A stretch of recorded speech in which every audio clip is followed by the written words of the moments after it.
Hello student, good morning. हम discuss कर रहे थे एल्गी में बाउचेरिया।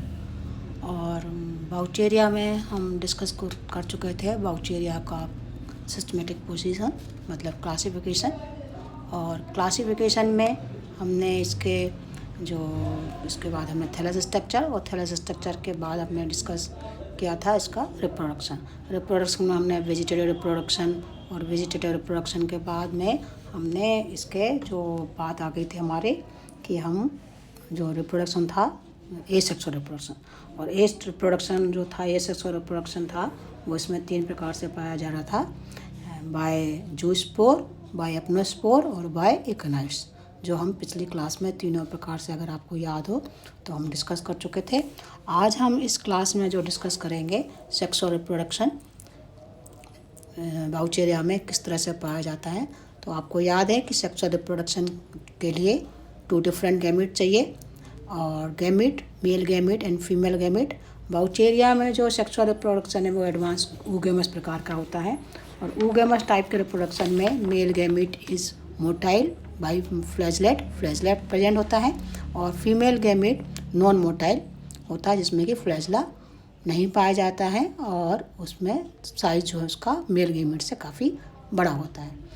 तो बाउचेरिया में जो सेक्सुअल रिप्रोडक्शन होता है एडवांस ऊगेमस प्रकार का। तो अब हम बात करें कि किस तरह से बाउचेरिया में मेल सेक्स ऑर्गन्स कैसा होता है, एंथीडियम कैसा होता है, और फीमेल सेक्स ऑर्गन्स कैसा होता है। तो यहाँ पर जो आपको यहाँ पर जो डायग्राम इसमें जो चित्र दिख रहा है, इसमें यहाँ बाउचेरिया में 2 जो स्ट्रक्चर दिख रहे हैं, ये उगोनिया फीमेल रिप्रोडक्टिव ऑर्गन दिख रहा है, और यहाँ पर ये दूसरा जो बीच में दिख रहा है ये मेल रिप्रोडक्टिव एंथीडिया, उगोनिया एंथीडिया। यहाँ जो चित्र में दिख रहे हैं 2 एंथीडिया और 1 उगोनिया दिख रहा है।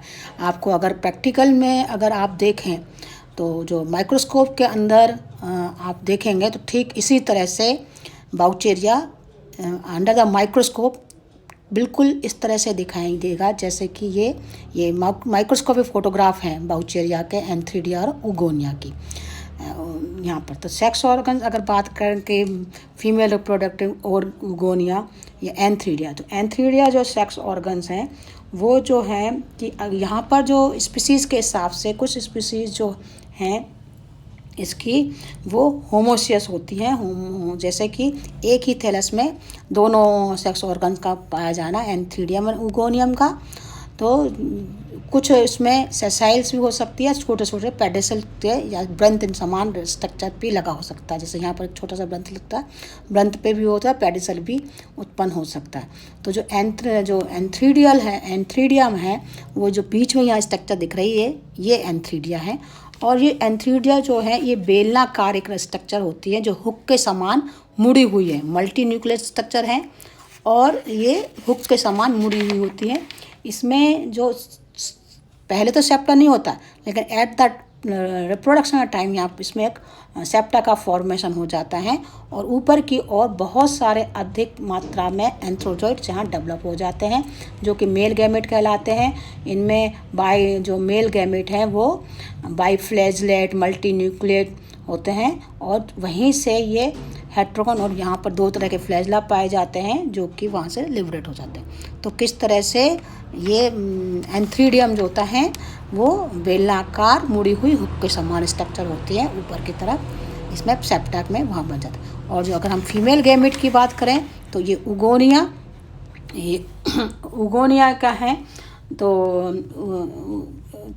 उगोनिया जो है वो गोल अंडाकार रचना है यहाँ जितना जैसे हैं, और इसमें भी पेडिसल पे भी बन सकती है और बिना सेसाइल भी हो सकती है। अगर पेडिसल नहीं है तो वो सेसाइल होगी, थोड़ा सा स्टॉक ऊपर प्रेजेंट हो सकती है, और इसमें राउंड बीक लाइक स्ट्रक्चर, एक बीक लाइक स्ट्रक्चर इसके ऊपर प्रेजेंट हो सकती है। यहाँ पर दूसरी इस तरह से, यहाँ पर दूसरी है बीक लाइक स्ट्रक्चर, चोंच लाइक स्ट्रक्चर बन जाती है, राउंड बीक लाइक स्ट्रक्चर।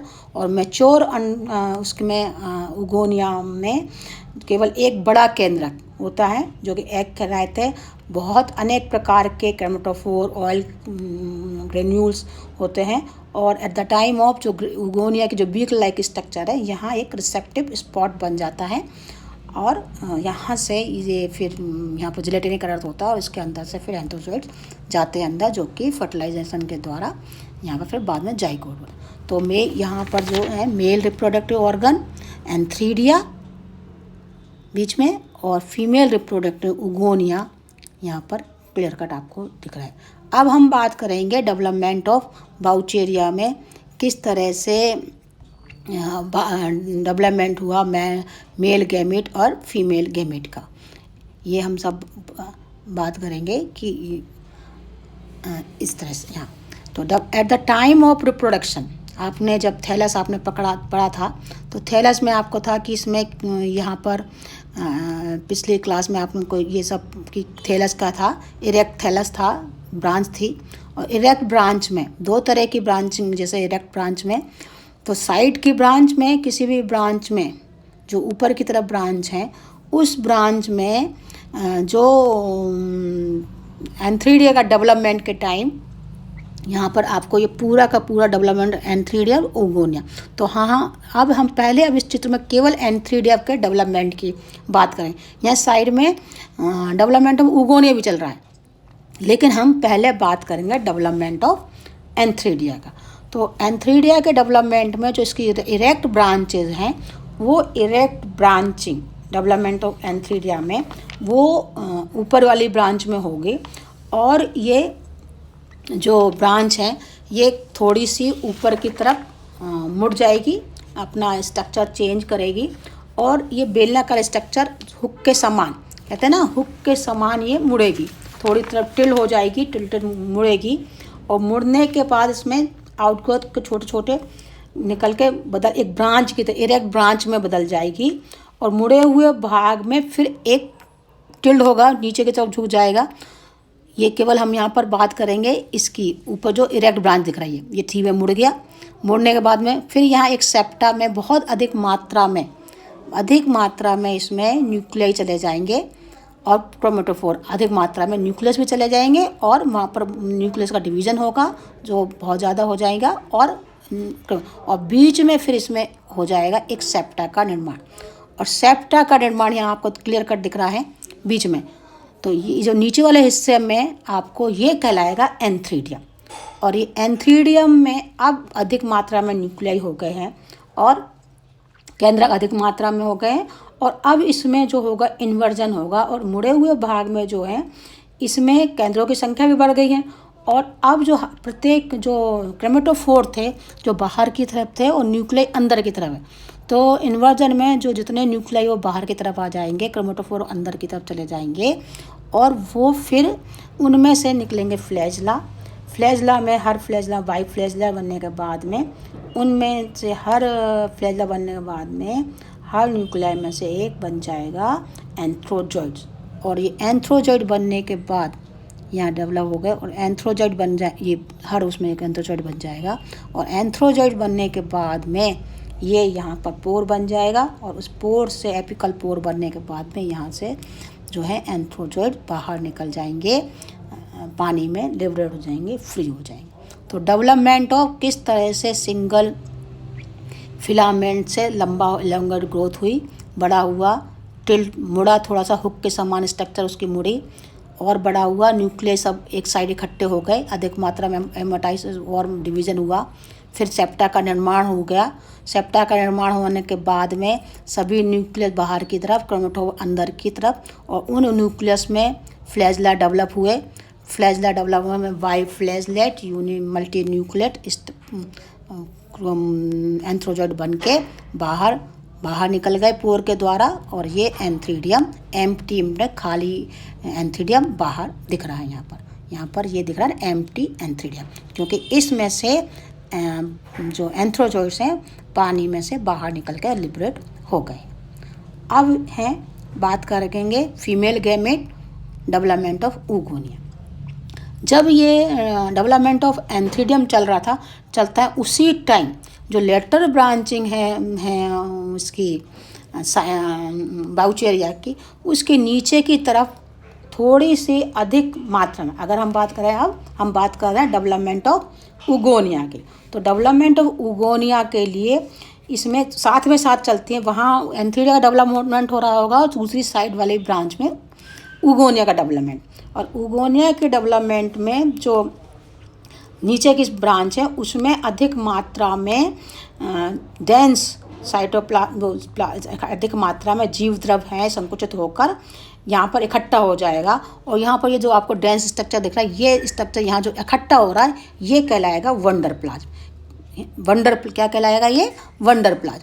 और ये कभी कभी एग्जाम में पूछ लिया जाता है what is wonder plasm, 1 number के क्वेश्चन में। तो ये वंडर प्लाज्म बन गया।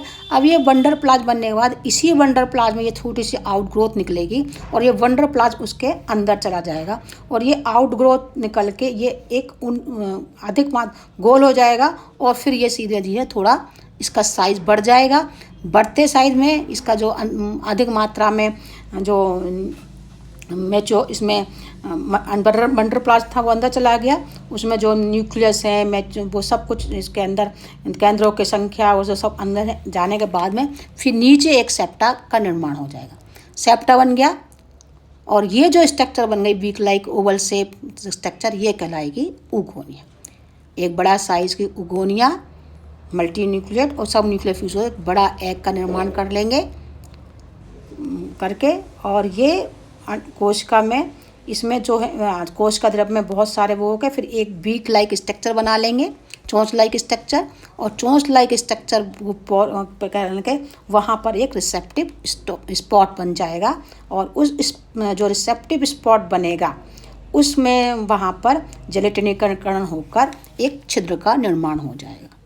यहाँ पर ये एक पोर यहाँ पर दिख रहा होगा करके छिद्र का निर्माण हो जाएगा। और अब ये छिद्र का निर्माण हो गया तो यहाँ डेवलपमेंट ऑफ एंथीरिया भी हो गया और डेवलपमेंट ऑफ उगोनिया भी हो गया। तो मेल गैमेट भी बन के तैयार है और फीमेल गैमेट भी बनकर तैयार हो गया, क्योंकि साइड बाय साइड दोनों का डेवलपमेंट चलता है, दोनों हैं। अब यहाँ पर जो है लिबरेट एंथ्रोजॉइड होके पानी में मेच्योर जो एंथ्रोजॉइड है पानी की सहायता से यहाँ पर उगोनिया के पोर तक जो स्पोर्ट्स है रिसेप्टिव स्पोर्ट में वहाँ तक आएंगे।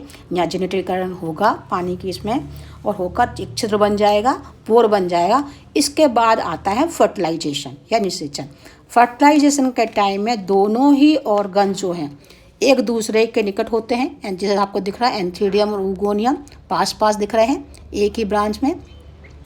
और ये जो है एंथ्रोजॉइड्स वहाँ से पानी की सहायता से सीधे उगोनिया के संपर्क में आते हैं और मैच्योर उगोनिया में एक ड्रॉप छोड़ते हैं जिससे कि जो फ्यूजन कर जो एंथ्रोजॉइड्स है वो वहाँ इसके अंदर सहारे अंदर उगोनिया में प्रवेश कर जाते हैं। और प्रवेश करने के बाद यहाँ पर एक ही जो एंथ्रोजॉइड्स हैं उगोनिया के एग से फ्यूज करके ऊस्पोर का निर्माण या जाइगोट बना लेता है। और जाइगोट फ्यूजन होके 2 न्यूक्लियाई 2n नंबर जाइगोट बन के तैयार हो जाता है।